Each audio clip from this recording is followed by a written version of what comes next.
Chapter 5. But is it really volunteering? As the City Council of Washington, D.C., was considering a bill to launch time dollar programs, some people expressed serious reservations. A number of the clergy worried that the proposal might compromise the ideal of voluntary helping.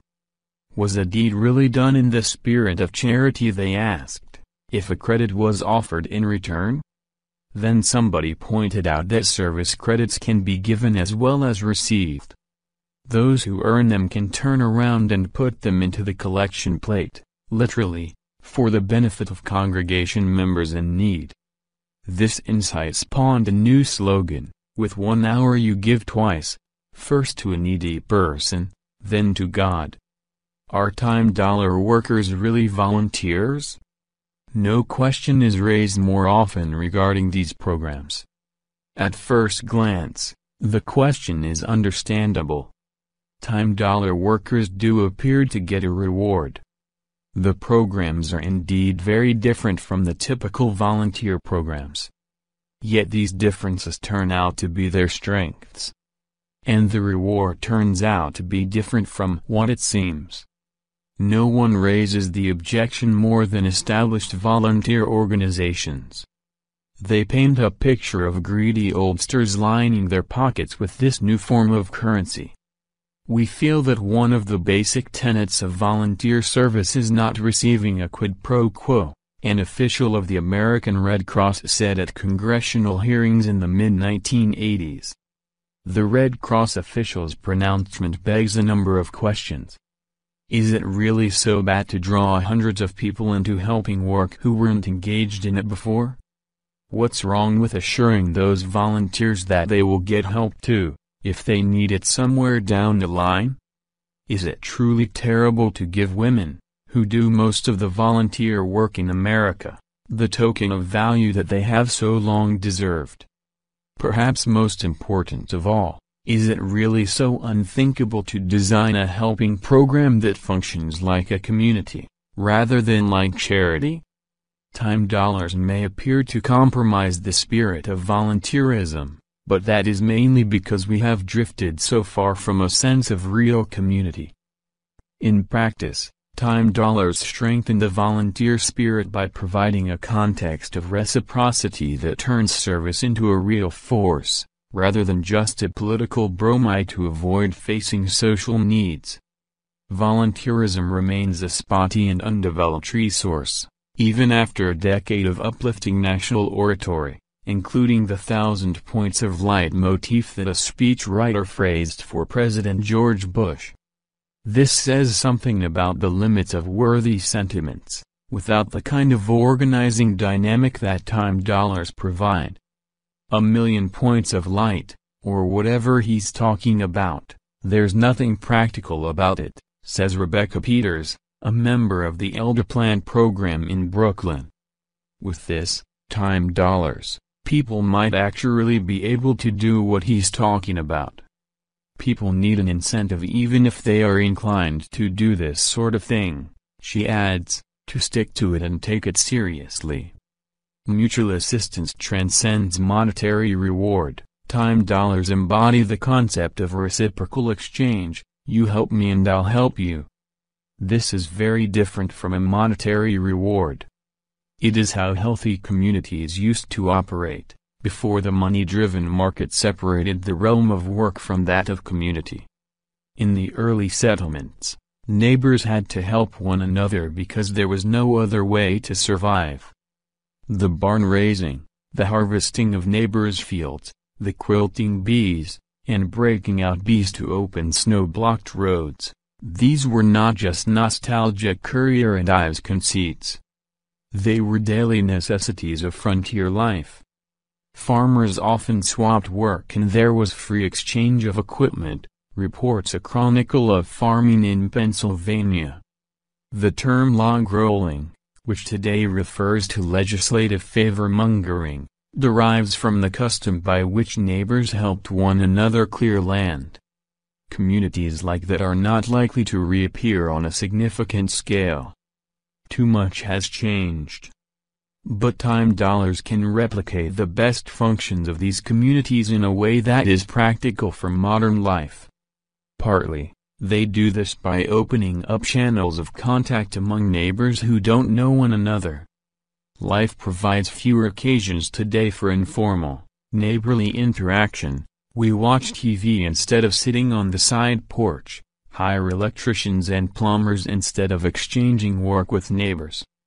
Society is not set up so we can walk up to someone and say, "I want to help you," says Eric Berry, Director of Senior Resources in the Michigan Office of Aging, who initiated the Time Dollars program there. Time Dollars, Berry says, provide an etiquette of introduction, a social context in which it is okay to enter another person's life. Then, Time Dollar networks provide a dynamic that enables those contacts to take root and grow. Time dollars are not money, as that term is normally understood. You can't stick them in your pocket and spend them on, say, a weekend in Las Vegas, any more than settlers on the frontier could take their work done for a neighbor and use it to demand a ticket on the railroad. Time dollars only have value among the participants in a program, therefore, they tend to reinforce the bonds between those members. On the frontier, newcomers and newlyweds were initiated into a community when neighbors appeared to help build their houses. After the new family was settled in, it naturally was bound to reciprocate with a housewarming for the neighbors who had helped. People became part of the community, in other words, by undertaking an obligation that they had to repay. Similarly, time dollar networks implicate members into webs of reciprocal exchange. They are like shares in a local blood bank, the blood in this case being community spirit. One program even calls the currency care shares. If the original function of money was to ease dealings between strangers, then the time dollar concept helps to make those strangers neighbors again. Dignity and security versus charity. The conventional volunteer program, by contrast, comes from a very different tradition. The attitude of the American Red Cross is a remnant of a day when volunteers were society folks who tutored immigrants in settlement houses. Such programs are built on a status ladder, paid professional staff at the top, volunteers in the middle, and needy recipients at the bottom. This divides the world into the able and disabled, givers and takers, haves and have-nots. The model is charity, rather than community. And the volunteer becomes second-class indispensable. Charity is wonderful, but most people don't want it. Many people won't accept help if it is welfare, says Berry. But if we can point out that the person coming to help you is getting paid, the door is open. Not only that, when people sign up for help, they are undertaking an obligation to help someone else if they can, to be part of a community. The stigma of charity is totally removed. You don't feel like you're infringing on anybody. Herbert Kilby, a 65-year-old participant in the Washington, D.C., program, told the Washington Post.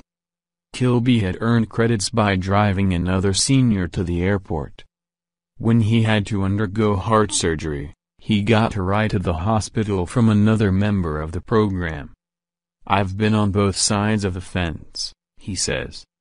You help somebody, they help you. This offers dignity, and the obligation is real. Even those society calls disabled find ways to be of help. Luz Conchino, for example, is a member of the VIP program at Pacific Presbyterian Medical Center in San Francisco. Conchino was born in Nicaragua and came to the United States in 1945 to flee the Somoza regime. Now in her late 70s, she says she's wanted to help others ever since she was a child. When she heard of VIP she thought, I want to be in this. She has a pacemaker and can't get around much. So she does most of her helping work on the telephone, calling fellow VIP members when they are sick or have a birthday. "I'm a sunshine lady," she says with a big smile. In return, other VIP members accompany her when she goes shopping or to the doctor. So in practice, the credits help the recipients of service as well as the givers. The one gets dignity, the other gets security for the future, plus more opportunities to be helpful, because more people are coming forward for help. It is protecting the volunteer's right to give, Barry says. People at VIP and other Time Dollar programs make a point of calling participants members rather than volunteers. It's not really a volunteer program, explains Jean Randolph, Director of Senior Services at the Pacific Presbyterian Medical Center. It's an empowering program. It's a self-help program. And that's why it works, because it doesn't make the recipient feel beholden. It's wonderful to be the volunteer, the lady who goes down to the ghetto and delivers the food packages. But it's a whole different feeling if you're delivering the food knowing that you're going to get something back, that you need something. A humiliating perception of volunteers. For all the touting of volunteers, service agencies don't always take them seriously. Staffs worry that volunteers won't be accountable. Since they aren't paid, they aren't subject to the chain of discipline and control. Maybe they won't even show up. Often, paid staff regard volunteers as a nuisance, so they shunt them off to marginal duties where they can't do any damage. It can also downgrade the work of the volunteer. I volunteer to feed patients and do whatever I could at DC General Hospital, one clergy member in Washington recalls. But the nurses resented the fact that I was there. They couldn't find anything for me to do. But then you go to visit and you see people where food hasn't been given to them, and they can't give it to themselves. It's so sad. Time Dollar workers are different. They're on the payroll in a sense, and built into the regular flow of work. This evokes a depth of commitment on both sides. They become part of a real structure, said Carol DeVito, who teaches community health at the University of Miami School of Medicine and oversees the Time Dollar program at South Shore Hospital.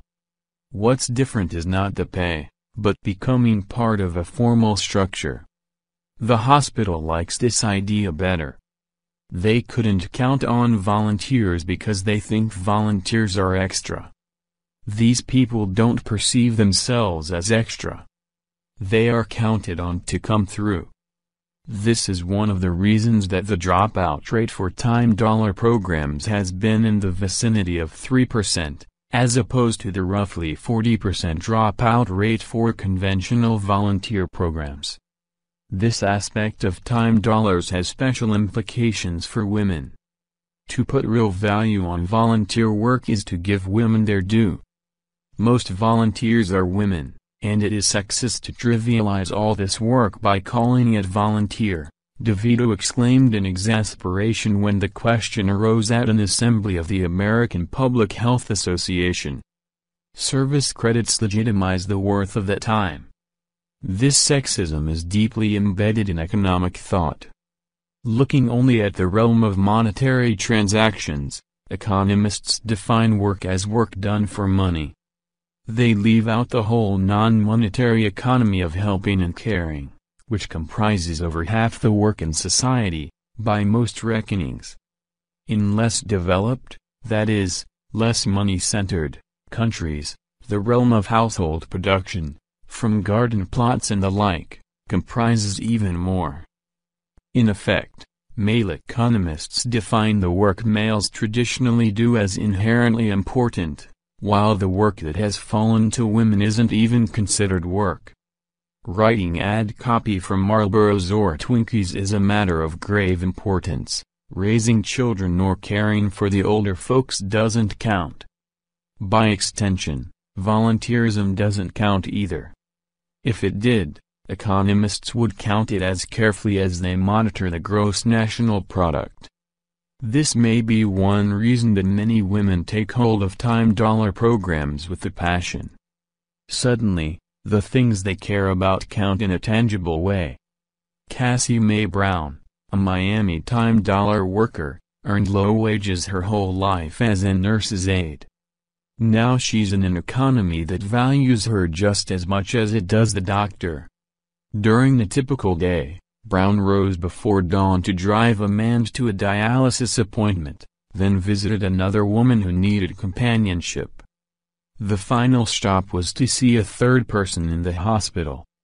Brown won Miami's Service Credit Volunteer of the Year award for racking up 570 hours. The credits, she says, make me feel like I'm somebody. I'm needed and, finally, valued. Feminists have endeavored to break down the sexism of the money-centered workplace. They have done less to challenge the sexism of underlying definitions of work, which demeaned the home and helping realms in the first place. $10 mount that challenge. They expand the idea of work to include the work of which society needs more.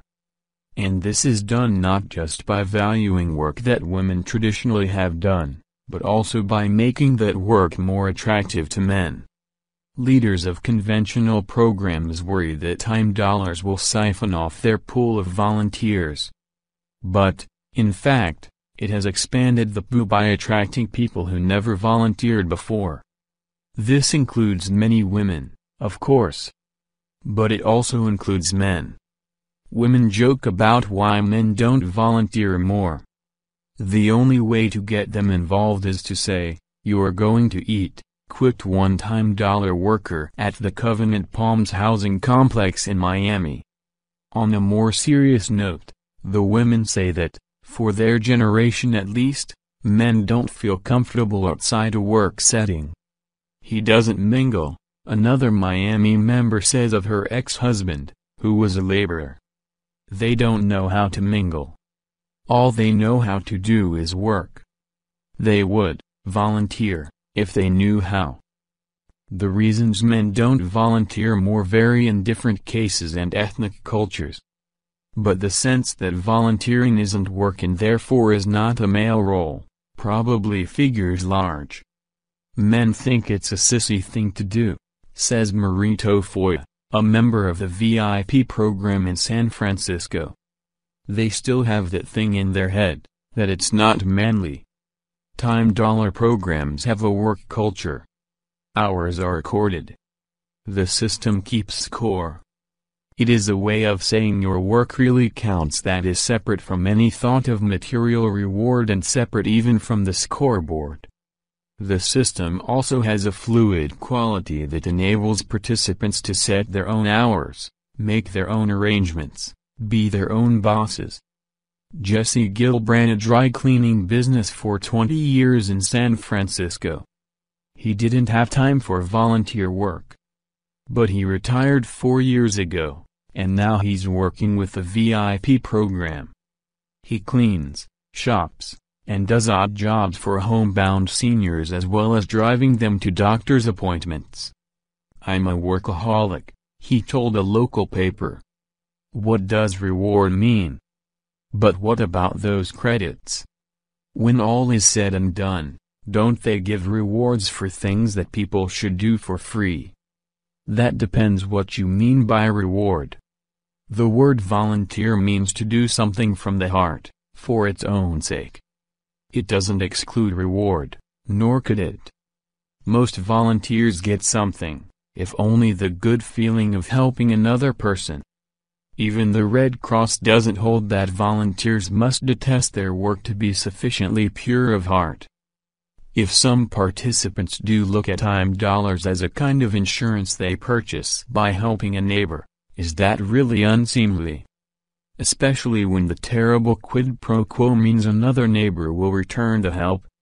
Few would suggest that the Peace Corps corrupts the ideal of volunteerism by paying a living stipend, and that's money. Who would argue that RSVP, the Federal Volunteer Program for Seniors, is illicit because it provides reimbursement for the volunteer's transportation expenses? That's money, too. Does anyone believe that certificates and plaques, staples and ordinary volunteer programs, represent a tawdry quid pro quo? The Society Lady Volunteers of yore were well provided for. But today, many who want to help have needs of their own. Tofoya of the VIP program suffers from severe arthritis, for example, and must do most of her helping work over the telephone. But she is so enthused about the program that she approaches older women on their bus carrying heavy shopping bags. "You don't have to do that," she says. "We can help you." Tofoya has not used any service credits yet, but she does think about them. "With this arthritis, I never know when I might need help, with my laundry or with the vacuuming," she says. Is anyone going to admonish Emery Tofoya that her efforts are tainted because, somewhere down the line, someone might return the favor? Wouldn't that be a little like saying a dinner invitation is tainted, because the friend will feel obligated to return the favor? This taint is really the glue that holds society together. As it happens, however, the purchasing power of time dollars is not the primary lure. Gil, for example, doesn't think much about the time dollars he's earning. He has been blessed in his life, he said, and he simply wants to help others. "I don't expect to be rewarded."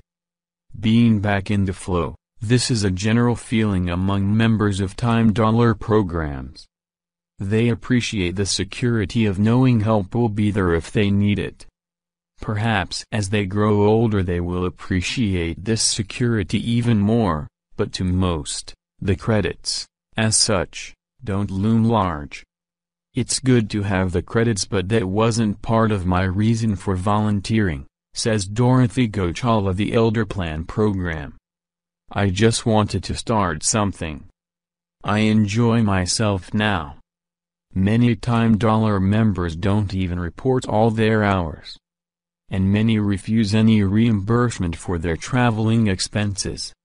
"Where I was brought up, you were taught to do good by stealth," explained one member in Boston, in a rich Irish brogue. This is an unfathomed dimension of time dollars. The credits do make a difference. People volunteer who never did so before. They continue in much greater proportions than in conventional volunteer programs. They become committed in a very personal way. Yet the credits don't operate as a material reward, at least as economists understand the term. The question ventures into a region of incentive and reward that mainstream economists treat as an afterthought. The credits draw primarily from a spectrum of value that the monetary economy either ignores or excludes. To economists, this is the realm of psychic reward, a low-voltage supplement to the main current of acquisitive urge. Time dollar programs suggest it can be much more powerful than commonly assumed. At one level, the credits are simply a pat on the back, a way to amplify the good feeling that comes from helping others. For seniors in particular, the credits are a token of being back in the flow of life. It is that sense of belonging, of security, of feeling useful in society, says Annemie Ayers, who coordinates the Miami program. They went from being productive taxpayers to being non-persons, invisible, in a corner. One of our goals is to pull them out, to say, society needs you. You have a wealth of knowledge, experience that you can offer. Also, time dollars resurrect the kind of social accounting that used to occur naturally in small-town settings, when good deeds were remembered and reciprocated sooner or later.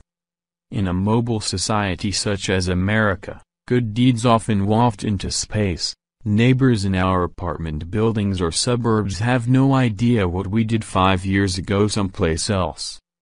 And so, our sense of security and reciprocity gets transferred increasingly to impersonal entities such as insurance companies, which operate through money. Time dollars serve almost as a social memory, a way to re-establish the connection between what we do today and what others do for us tomorrow. Time dollars reinforce this sense of connection by providing functional reasons for people to get together. In traditional communities, work and socializing were not separate things, but aspects of the same thing. Barn raisings and the like became gala events, the social and the economic combined. The neighbors met at dark, begins one contemporary account of a Pennsylvania corn-husking bee. The whiskey bottle goes around, the story, the laugh, and rude songs. 300 or 400 bushels are husked by 9 or 10 o'clock. This is much the way time dollar programs operate. For seniors in particular, they are something happening, something new and dynamic in the midst of gray, formless days. Training sessions become a form of continuing education. At seniors' buildings, the helping work naturally gives rise to parties and outings and the like. It gives you a chance to meet people, says Daisy Alexander, a member of the program at Covenant Palms in Miami. We have all kinds of activities. We go places and I love it. If it weren't for the time dollars, Alexander says, people there wouldn't have nothing to look forward to. The San Francisco program has gone a step further and woven social events into the time dollar web. Participants get credits for planning and running a party, say, while others spend credits to attend. This may seem like nitpicking, but it makes these activities less like charity and more like a circle of friends in which dinner invitations are reciprocated back and forth. An army of love and friendship and care. The net effect of all this is that people get excited about time dollar programs, in a way that doesn't often happen in conventional volunteer efforts. That includes the people who run the programs. The last decade or so has been hard on people in social service work. Time dollars appeared as a way through the depressing wall of money shortages. They offer a channel for social idealism that has the growth dynamic of enterprise rather than the dead end of bureaucratized social service. Once people get it, they get very turned on by it, says Randolph of the Pacific Presbyterian Medical Center. Nobody represents this better than Anna Mears, who left a lucrative job as an international banker to become a banker in good works. Mears is an intense and eloquent woman, who combines the love of freedom and enterprise of Miami's Cuban expatriate community, with a lyric social idealism. She runs the Miami Time Dollar program out of a cubbyhole office at the Little Havana Activities and Nutrition Center in Miami's old Cuban enclave. She has no secretary, no staff beyond a handful of Vista workers, and a commitment to the program, which she calls an army of love and friendship and care, that approaches a passion. Mears came naturally to banking, her father and grandfather having been bankers in Cuba. She rose quickly through the ranks, given a new branch in a Latino neighborhood in Elizabeth, New Jersey. She took a crash course in Portuguese and quickly pulled $15 million out of mattresses, 5 times what her superiors expected. I was used to suits and plush offices and all that, she says. I was always a go-getter. But banking was not what I wanted to do. She studied psychology at night, thought of becoming a public defender, then decided she wanted to be a social worker. But she couldn't see taking time off for another degree. Meanwhile, she had moved to Miami where her daughter was at the University of Miami. Between tuition and house payments and her daughter's new car, she had to continue at the bank.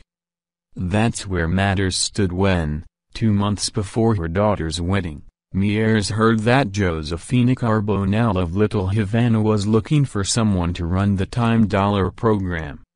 She got a big pay cut, but a big boost in satisfaction. I used to be a happy person, she says. Then, as a banker I became a different person. So basically, I'm doing this because it gave me the opportunity to be myself, to do what I always wanted to do, with a program that has the potential of service credits. The money used to come and go for me. Now I have more friends than I had before. I used to wonder if people were friends just because they wanted me to arrange a loan. The one big need, Mieres started where any good banker would start, with market research. She read books on aging, interviewed a large number of participants. She found that retirees had many needs, but one big need, to feel included, to be part of something. To build this sense, she has organized the Time Dollar program so that each neighborhood or building is a self-contained unit, with its own leader. This Cuban is going to use a communist word, nucleus. That's what they call in Cuba the neighborhood nucleus. We don't only care about the recipient, we have to take care of the service credit volunteers as well. We want to keep them together, keep them as a family. That's going back to the roots, where neighbor used to help neighbor, where neighbors used to trust neighbors, where your problem was shared with neighbors. That's what we try to maintain. Mieres sees the new service credit economy blending with the larger economy, so as to reconcile the realms of community and work. Banks could underwrite and help manage these programs, for example, so people could bank their time and their money at the same place. Businesses could include service credits in employee benefits packages, providing not just security, but also a family feeling and an opportunity to serve. There are so many ways, thousands and thousands of ways to make money for service credits. But I'm just one person. There was a tense period a few years ago when a state grant ran out, and it was uncertain how the program would go on. We decided that we were willing to continue the program if we had to work out of our homes. I was going to get a job at night. I was not afraid. We put too much heart into this. We have a commitment to the community. Service credits are going to continue, government or no government. It doesn't belong to the government. It belongs to the volunteers. Mieres considers herself a Democrat, because Democrats traditionally try to make things easier for those at the bottom. But the Democrats also create bureaucracies, and Mieres is ardently anti-bureaucratic. The money doesn't go to help people. It goes to pay huge salaries to create long waiting lines. If I have an agency and don't have a waiting list of 3 years, my funding may be cut. Time Dollars cut through such games. It is both an enterprise and a mission. The day it becomes a regular social services agency, I will go back to being a banker, or homeless. Service credits are like a virus. They get into you and grow in you. I have become a human being again, recovered my identity. Why should I not work 80 hours a week? To me, this is not working. It is my extended family.